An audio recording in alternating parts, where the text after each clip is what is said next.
Anybody doing the, sorry, I'll turn myself on here. On the lav mic. The lav mic. There we go. No? Can you hear me? Yes. Are we good? Yes. All right. Is anybody here doing the Bible in a year? Are we trying to read the Bible? We got one. Oh, good. Okay, two. Oh, we got two. You want to do that? Let's do it. Let's do it. Okay. All right. All right. We'll figure out how to get you onto the schedule. It's not too late. We've only been going a week, so we can just pick up right where we're at. And it's been a lot of fun. I mean, we've had a lot of good conversations over it, and some people have been really like, wow, I've never seen this stuff in the Bible before. I've never even really read the Bible. And the whole purpose of us doing it is so that we're doing it together, because normally what we do is we start reading, a lot of people start reading the Bible, especially when we have no back context to it. We start reading the Bible and we get to Leviticus. Thank you. We get to Leviticus and we go, dude, what does this have to do with me? What does this have to do with anything? This stuff is kind of really obscure and bizarre, lots of names and laws of Jews and all sorts of stuff. And so we get to this point, and then we tend to, a lot of people, if they're really good, they get to that point and then they kind of peter out around that area. Some people don't even make it very far, but what we want to do is we want to start reading, and if you're behind, don't try to catch up. There'll be a time for that. What we really want to do is keep going from where you're at, from where we're at, okay? Just stay on the schedule and pick up where we're at, and just make a note of where we didn't read and come back to that, okay?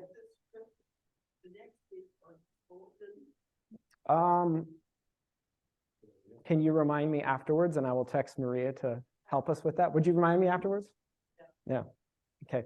I will try to remember that. And the other thing is I need to print off more copies. I think we ran out, if you guys got them, of the daily reading schedule.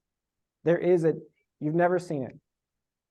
I will figure out a way somehow today how to use that printer back there. Today is the day. So it's been really good. So usually we take, we could talk probably an entire year easy on the book of Genesis. And if we're doing the Bible in a year, do you know how long we're taking to do the book of Genesis? 2 weeks. No, you get 2 weeks. You get one half, you get the second half, and you keep going, okay?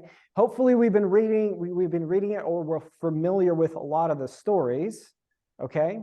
But what we're doing is we're going through that. And last week, I'm sorry that I heard you guys had a great conversation, but I'm sorry that it didn't end up working. But last week we talked about Abraham and this whole idea of what a covenant is. What did you guys talk about? You guys talked about a covenant with Abraham, yes? You had Al, not Abraham. Oh, okay. I'm glad we cleared that. Okay. They were. That's good. Okay, so we have this story of Abraham, and God makes, it's not the first covenant God makes, right? It's not, but it's a repeated thing, and it's actually the third time God makes a covenant with humanity, and they're actually not any different from each other. And he makes this covenant with Abram at the time, right? In chapter 12, we see that Abram has this horrible dream, and then, my chapter 12 or chapter 15, help me. I just lost my place. Go look for yourselves, okay? It's in either one, and I'm losing my place for a moment, but it's this whole idea where Abraham has a terrible dream, okay? He has kind of a nightmare, and then he wakes up, and God makes a promise to him, okay? And says, it was a contractual thing of the time, okay? It was like signing a piece of paper and shaking hands. So when he cuts, isn't this a weird scene where he cuts up the animal and he puts it on the ground, and then there's like this smoking clay pot with a fire torch that passes through it? Super weird, right? Okay, what's that? Wow. To us, it's super weird, but when we understand the history behind that, so what that was it was a time where two people, what they were supposed to do, they were supposed to each take animals, they were supposed to cut them up, and then they were supposed to, either one would walk through and the other one would walk through, or they hold hands and walk through the dead, cut up animals. As if to say, if I break my promise to you, let what has happened to these animals happen to me. Okay? That's the whole purpose of this whole weird scene. Okay, so then we get beyond that, and we go, okay, well, I kind of see that, but then what's with the whole clay pot and the fire torch? And why didn't Abram walk through it? Yes, that's exactly the point. This is actually one of the initial promises of God taking humanity's sin upon himself to his own destruction. Okay? So what he's saying is he's passing through, and he's not allowing Abram to actually pass through the animals himself, as if to say, I actually know who you are. I know what you're going to do. You're going to fail. You're going to lie. And yet I'm going to be the one that is going to fulfill this promise even when you break it. Isn't that amazing? That is an amazing promise right there in the beginning of the Bible that points directly towards Jesus. And it's hard to see unless you get some of that background, right? Otherwise, it's just kind of this a little bit of a strange story. We talked about that last week, and we talked about the idea of the term gospel, okay? The term gospel means good news. It's not good advice. It's good news. It means, well, culturally, the Greeks, actually, it wasn't a word that was made up by the Bible, by the way. Did you know this? It was actually a cultural reference, a military reference that Paul and the New Testament writers have stolen from Greek culture and applied it to what Jesus did for us. Do we know this? Okay, so what would happen was at the top of a wall, there was people awaiting messengers about battle that was going on somewhere else. And what would happen is that messenger would ride his horse in a particular fashion, whether the battle was won or the battle was lost. And so what would be yelled from the top of the mountain, as soon as they saw that horse riding in a particular way, saying the battle was actually won, there was a word that they used in Greek. It was euangelion, which means the gospel. The battle is over. It's won. That's good news, by the way.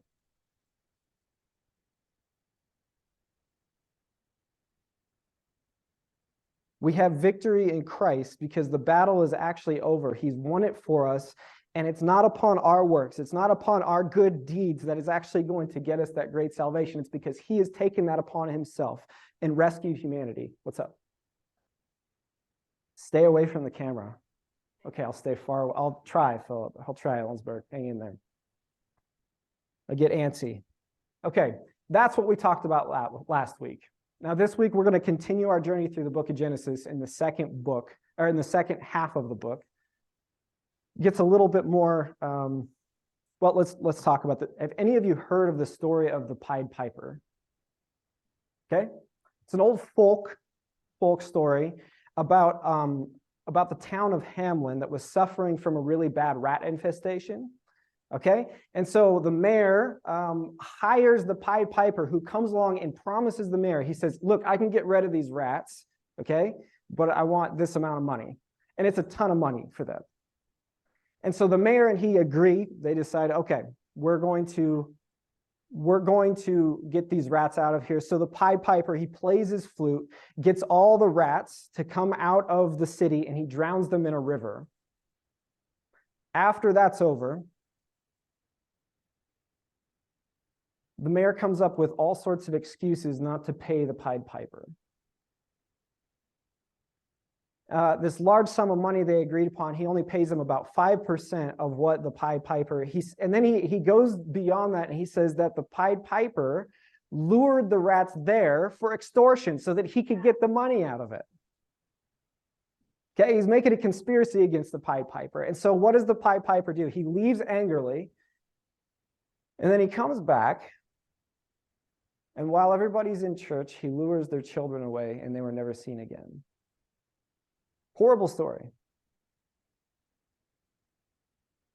He uses his flute to do the same thing. But this story comes as a warning that when you live as a cheat and a liar, okay, you will not get away with it. Not for long. in the short term. Nobody gets away. In the short term, you may get away with it. I would say this, in the middle term, you won't get away with it. In the short term, he gets away with it, right? The mayor gets away with charging that. But in the long term, in the famous words of Johnny Cash, our lives are developed in a way. He says this in his song. He says, go tell that long-tongued liar, that midnight rider, tell the rambler, tell the gambler, that backbiter, tell him that God's going to cut him down. Okay, a little bit harsh, it feels like, right? But the reality is we are set up in a way where evil will destroy itself, and it will take itself out on, okay, other people around, other people in the short term, but in the long term, God's judgment will actually reign, not just in eternity, but in this lifetime as well. You can't get away with this stuff. Okay, we come back to the story of Abraham, and we see that no matter what God promises Abraham, it keeps coming back to this idea that Abraham lies, okay? He lies consistently about his wife not really being his wife, which isn't really a lie, right? It's just a half-truth, which is the most dangerous lie there is. It's just like, oh, she's my sister, which was technically true. It's his half-sister, which is married, which let's not go down that path and discuss that today, okay? But it isn't the whole truth. He says, oh, no, she's not my wife. And then he gets in this huge mess, causes the plagues upon Egypt and all sorts of garbage because he's not trusting God and he chooses to lie. He doesn't trust God to fulfill his promise that everything is going to turn out in his time. And we see this replayed over and over again. And in fact, the amazing thing is the Adam and Eve narrative, okay? That narrative is played over and over again throughout the book of Genesis. And we're going to see why just a second here.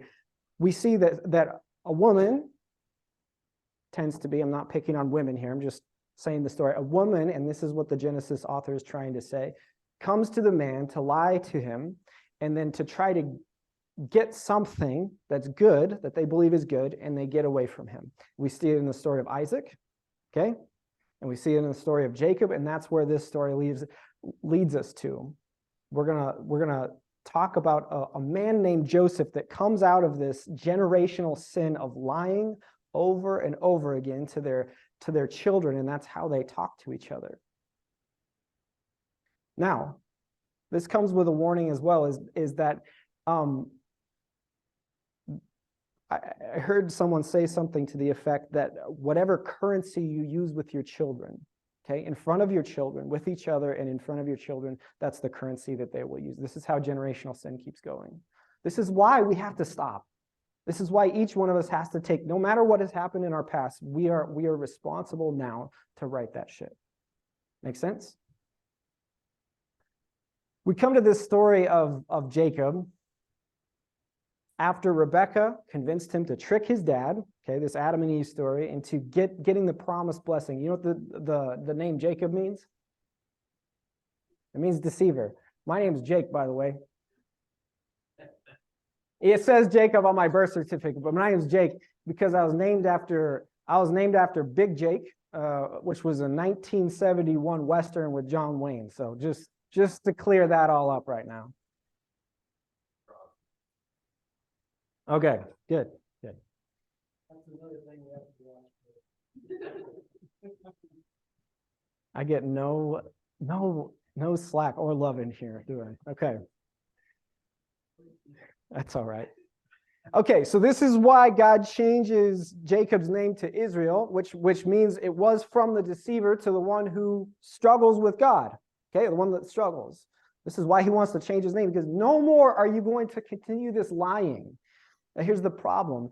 While Jacob may not be the one lying, guess what he has done for most of his life? He's lied to his uncle Laban, he's lied to his brother, he's lied to his dad, and his life is a lie, and he's on the run. That's the whole reason he's out there, and God has to change his name. Then we come to chapter 37 of the book of Genesis, if you wish to turn there. Chapter 37, and Jacob has all these children from, was it 4 or 6 different women? I'm losing count. 4 different women, two slaves, Leah and Rachel. Right. And he's got 12 kiddos now. And it's a super dysfunctional family. So I find a lot of hope in that, because if you have a super dysfunctional family and things just aren't seeming to work out, well, just hang on to the end of this story, okay? Just hang on. It's going to get a little rough here for a moment. But look at this. Like, look in chapter 3. It says Joseph was Jacob's favorite child because he was the firstborn from Rachel, his favorite wife. This should show us that favoritism within a family context is actually forbidden in God's book. He doesn't speak highly of it at all, and that's rough. Now, I don't have kids, I have dogs, but I try not to show favoritism. Try, but sometimes, one's more cuddly than the other, and here's the problem with this, is that when favoritism takes place in a child's life or in someone's life, there's something that actually happens to that. They actually believe that they are better than the other kids. And this is exactly what happens in this story, where Joseph is out there and he's flaunting his beautiful coat that his dad gave him in front of his brothers. Now think about if you were one of the brothers for a minute, okay? You can understand their upsetness, right?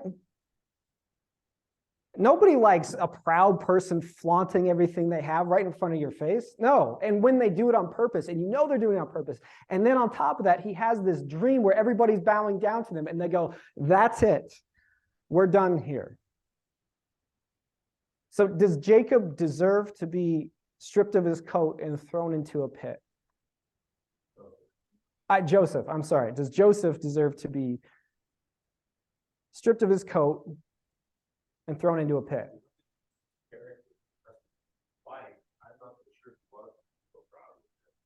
Okay, all right. Yes, okay, we're going to get to that. Okay, we're going to get to that. Gary said that he wasn't sure that he was actually proud.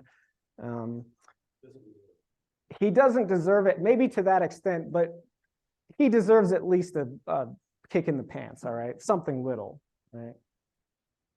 He's very, very proud. And I actually think he is in this moment. And here's why, is that when things happen to us, when sufferings happen to us, they have a weird way of humbling us and making us in need of God.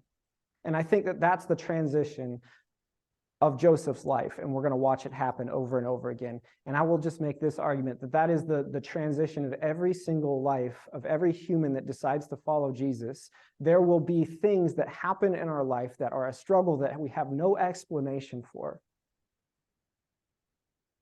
But hang on to the end of the story. So here they are. They strip off Joseph's coat. They cover it. They kill a young goat. They put the goat's blood on it. And then what do they go do? They bring it to who?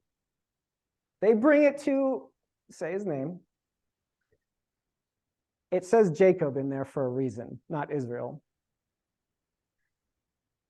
You realize that? His name's been changed to Israel, and it says they brought it to Jacob because guess what? Now the deceiver is being deceived by his own kiddos. They go lie to their brother. They say, oh, a wild animal came, killed our brother, and he's gone forever. And it's this massive tragedy. The man has a huge heartbreak, and he's like, I can't believe my son is dead and all this. Meanwhile, his son isn't dead. They sell him to not Egyptian, help me. Huh? Is it Midianite? Some slave traders coming through, okay? He ends up in Egypt, okay? But here's the thing. We're going to come back to this idea again, is that when we overstep our boundaries and we take what we want by our own means, in other words, when we deceive, when we manipulate, and when we lie, and when we choose to live that way, you will pay the piper in the midtime. There is no escaping from this. No individual has ever left this earth without paying that price, a consequence to your actions in this life. In the short term, you may get away with it. In the middle term, you do not, and you pay a terrible price.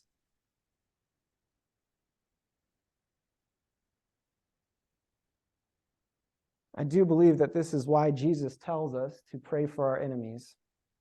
Pray for those who persecute you, not because just that you want their life to turn around, but because terrible things are going to head their way, and you don't actually want that for them. If they continue on this path, it is going to destroy them.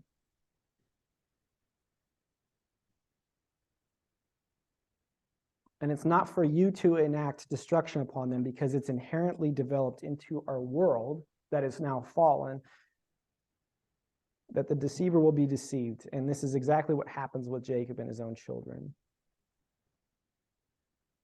I think in the moment, okay, it's hard to thank God for the pit. But I do believe, I was reading up on this, and I do believe that this pit is what saves Joseph. If he's proud and flaunting in front of his brothers, he's now down in this pit, and what choice does he have but to reach out to the God that his father talked about? Thank God for the pit. You ever ask yourself, like, God, why is this stuff happening to me? Why does this good things happen, or bad things happen to good people? I don't think this story is meant to explain the world's worst atrocities, like genocide or childhood cancer, or anything like that, okay? But there is a different discussion that actually, those are for a different discussion, but it happens to explain suffering sometimes on a personal level, that God gives it to us in a specific fashion, allows us to go through that so we don't become a monster. You understand? So he's sold to Potiphar. We're fast forwarding, okay, a little bit. We sold to Potiphar, and he's in Potiphar's house. And Potiphar, he became a super successful slave, rose to the top, and Potiphar started giving him more and more things, until the point where he reached the pinnacle of success that only Potiphar himself had more power than him. And check this out. There's an Eden story that plays out here. He goes, you have everything here, okay, except one thing. Sound familiar? Okay, you have everything. Everything under my power is yours except for one thing. What was it? His wife. Okay? Except don't eat from that tree. You don't want to go there, right?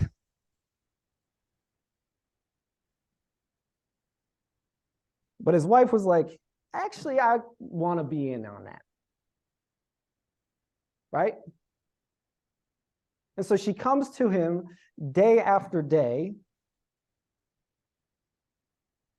And moment after moment, she's coming to him over and over again, saying, lie with me, lie with me, lie with me, over and over again. Until one day she actually grabs him, pulls him up on top of her, and he gets away from her, but she gets his coat that was given to him by Potiphar as a, sound familiar? Where he's given a coat of excellence, okay? And it's happening again to him. The same thing, where he's given a coat of excellence, he's risen to prominence, and all of a sudden his coat is stripped off him again. And did you know he's put into jail after this because she screams and she yells and she says, oh, he did this horrible thing to me. And Potiphar comes, gets super angry, throws him in jail. The same word for jail there is the exact same word as the pit. It's the exact same Hebrew word. There he is again, stripped of his coat, in the pit again. It's where we get the term life is the pits. I'm just kidding. I just made that up. They don't believe that he really believed that he did that. That Pharaoh didn't really believe. Oh, Pharaoh believed. Yeah, well, I mean, I think if Pharaoh would have truly believed that he would have done that, he may have killed him. So, it's hard to know. We'll have to ask. Potiphar. Yes, thank you. Not Pharaoh. Yeah. Yep. Okay, so we see that this first coat kind of rises to prominence, and then the second coat is definitely one that, did he deserve the second time he was thrown into the pit? He deserved it? Okay, there's no sense in the story that there's any pride in Joseph at this point. He's just thrown into this pit. I want you to know something, that in this moment, you think Joseph is going, perfect, all according to God's plan. There's no way. None of us would do that. None of us would even say that or even entertain the thought that this was part of God's plan for us. And yet he's sitting there in this prison. But let me just tell you something, that a prison can feel like a tomb, right? You're just stuck in there and life just seems dead. But let me tell you that this particular tomb is also a womb where he's about to be born out of. Okay? It's like a caterpillar going through metamorphosis where it's stuck in its what's the middle part? A cocoon. Thank you. Thank you. He's stuck in this chrysalis, this cocoon, yes, and it's probably pretty miserable in there. I want to back up just for a second before we go all the way there. And this is how Satan works, or this is how the enemy works and how evil gets its way into our lives over and over. Joseph is isolated. He's by himself over and over again, and the tempter comes to him again and again. You think about the sins that have happened in our lives, usually they're not when I'm with other people that are thinking the best for me. They're either I'm with other people who don't really care and just want to do whatever they want to do, or I'm by myself. You ever notice that?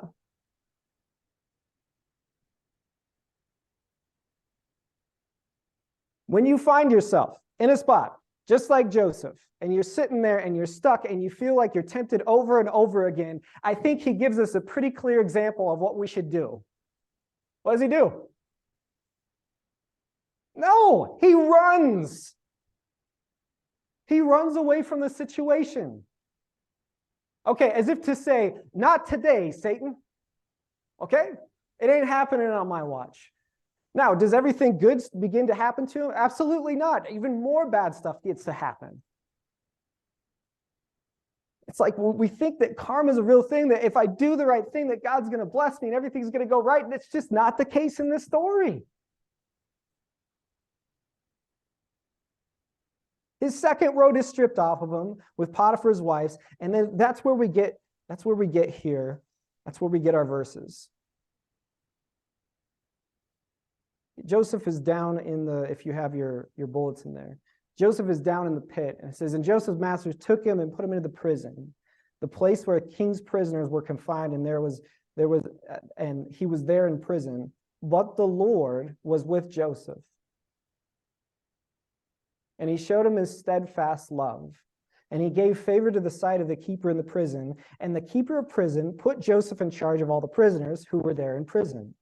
And whatever was done there, he was the one who did it. The keeper of the prison paid no attention to anything that was in Joseph's charge because the Lord was with him. And whatever he did, the Lord made it succeed. Isn't that amazing? Okay, he's there sitting in prison, and yet right there, he's right back up to the top of the prison because the Lord gave him success in everything that he was doing. The Lord was with him. We see that God never left him. God saw Joseph through the first pit, he sees him through the second pit. And made him overseer, and then he said, you ever think like you're worried about your rent this week, or you're worried about some significant thing in your life? I want you to remember this story about Joseph, okay? We worry about a lot of things, and I would be pretty worried about losing everything, and he lost everything, and God was still with him. There is a promise in the Bible that says, I will never leave you, nor forsake you, says the Lord. The thing we need to do is not leave him, right?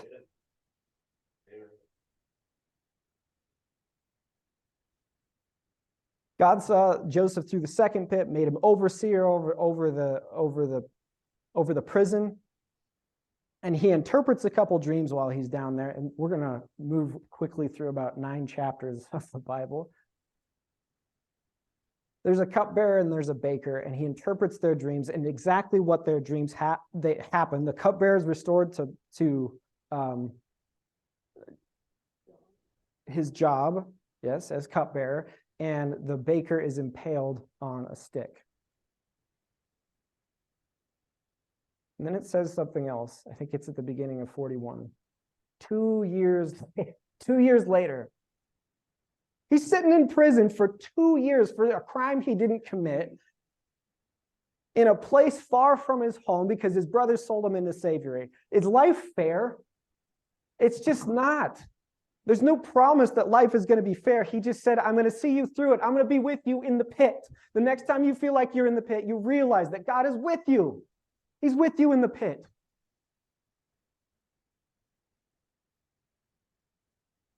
And after 2 years, Pharaoh has a dream, and all of a sudden, then it's like the baker's memory is jarred. He's like, oh, yeah, actually, I know a guy. 2 years later. He may have been afraid to speak up. You're right. Still, 2 years sitting in a prison for a crime you didn't commit. That's not cool business. Okay. So when I first moved here, I had moved from Michigan, all the way here. And Michigan, there's no mountains, nothing good comes out of Michigan, okay? At all. Don't hate me if you're watching from Michigan. I just couldn't wait to get back to the Pacific Northwest. I remember asking my wife, I said, honey, as I graduate and walk off the stage, I want you to meet me with the U-Haul because we are driving away from this place and we are never coming back. People were amazing, by the way, just the place. So one of the first things I did was actually I took a hike with one of my friends and we hiked up to Thorpe Lake that summer. I think it was that summer anyway. And I hadn't been hiking in such a long time because I didn't want to go outside in Michigan. And so we hike up to Thorpe Lake and I'm just on my way up there. And I've been up there before Justin and I went up, and it was a super short hike, as I remember. And this hike, we're going up there and I'm realizing, where are we? I have no idea where we're at. And this is taking way longer than I could ever remember it taking. And so I took out my GPS and I tried to see where I was, and we looked at it and we tried to see where we were at, and I realized that we had followed a bad track of snow, and we were like way off in the boonies somewhere. And so I tapped into our GPS and got right back on the right track. And guess what? We eventually got to the lake and it was absolutely beautiful. And I was just like floored, and I just wanted to sit there and remember that there was snow on the outside and that big rock on the other side. If you've been up there, it's just gorgeous. And it was like, this is paradise.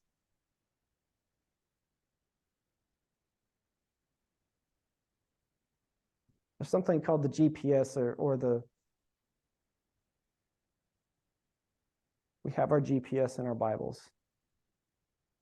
Our grace positioning system, that when we get off course, that even when it takes longer than it should, and even when we get way off into right or left field or wherever we're at, God has a way of curving that when we stick with him, curving that and bringing us back to where we're supposed to be. We stick with him and he'll stick with us.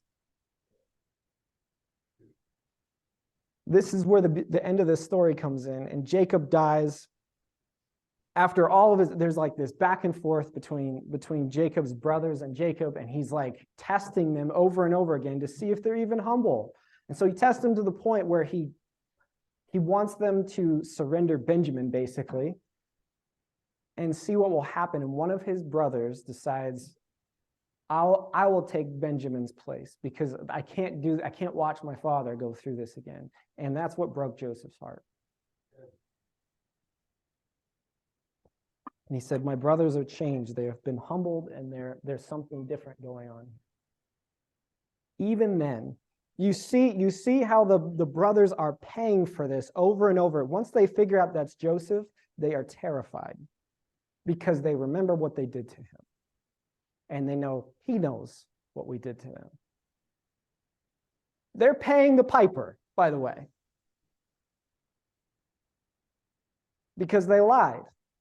And the lies consume us. They have a way of catching up to us. And they're sitting there in fear, but this is the beautiful part of the story, is at the end, Jacob dies. And at that point, they become increasingly fearful, and they say, "Father's dead.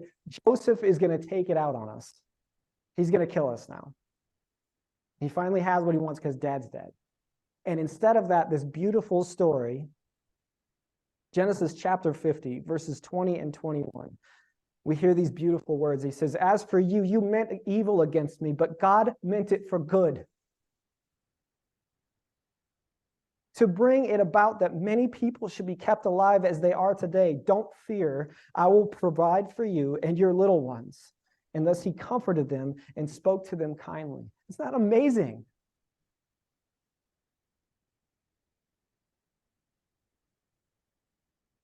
I think often our faith is built around when we are super fearful and when these things happen, but yet you see that even the story of Jesus and forgiveness and taking sin upon himself is even played out in the Joseph story. It's amazing. See, this is pointing us towards Christ, and later in the book of Revelation, chapter 19, it says, I saw heaven open. He's clothed in a robe, and it's dipped in blood. Do you remember that? Sounds familiar from the story we just listened to? There's a robe, and it's dipped in blood, but instead of a goat's blood, he says, it's my blood. It's his own blood that he comes to get us with. This time it's not to deceive. It's not to be like the sons and lie. It is blood for our own sacrifice, to make up for all that other stuff so that we can be with him and we can have life. Story about a young man who just moved a long ways away from here, Grenada. What was I saying? This is a young man who, when I first moved here, his name's Omar. He's been here before, and he was a mess. We started doing Bible studies, and I was like, every single day, I would just pray, and God, just give me the words to even say. I don't even know how to help this guy. He's struggling on many areas in his life. His girlfriend was pregnant, and he was continuing his life that he knew he didn't want to do, and he was on probation. And he messed up on probation, and he drank while he was on probation for drinking. And he had a court date set up. The court didn't know that he messed up. But I remember I said, I'm going to go with you to your court date for probation. And he had already made it up in his mind. He goes, I'm not going to tell him that I drank while I was on probation. I'm just going to, because if I do that, then we're going to start this whole process all over again. And I can't do that with my kid. I got a whole family to provide for. I can't do this. And I just remember the words came to me, and it was like, I said, Omar, if you don't go in there and tell them the truth about what happened, something far worse is coming your way. And I said, the worst thing that's going to happen is that you're going to get away with this. And it's going to create in you this thing where if I lie, I can get away with it. And it's just not true, brother. I said, it's just not true. It will always catch you. That is how this is how this is lined up. And this young man goes in there, and tearfully and scaredly, he admits to his mistake. And the judge looks at him, and she puts him on additional probation. She didn't let him off, but she said, I have no doubt that you're going to succeed because you were honest here today. He pointed that out to me several weeks ago as the moment where his life turned permanently. He is in Grenada right now in med school. The kid's life was a mess, and yet this whole thing transitioned, and he points back to that time where he said, I was honest, and I chose not to lie in that moment. He says, that was the moment where my life completely turned around. It is possible. When the devil comes to you and tempts you, you run away from it. You get away from it, and you resist him and submit to God, and that is our spiritual life in a nutshell, isn't it? I'm super proud of him. And that's the story that each one of us should actually have on some level of where we stop the destruction of our own lives, and we turn and face reality, and we become honest about everything, and allow God to heal our hearts and give us a new life, give us a new direction, and save not only him, but his whole family, just like he did in the story of Joseph. Let's have a word of prayer. Jesus, thank you for this promise. Thank you that, Lord, you promised to never leave us or forsake us, and you promised to make us prosper, that you have plans for us. And in the short term, Lord, we don't usually pay for those lies, but in the middle term we do. And I thank you that in the long term there is repentance and redemption, Father, because of you. We may pay for those things in the short term, in the middle term, Lord. But thank you for your redemption that we don't ultimately have to pay for them. You've paid for all those things. Thank you for the consequences that those can even be blessings in life so that we don't become a monster like Joseph was headed towards, Lord. Thank you that you have a way of curbing us with your grace and with your spirit. In Jesus' name, amen.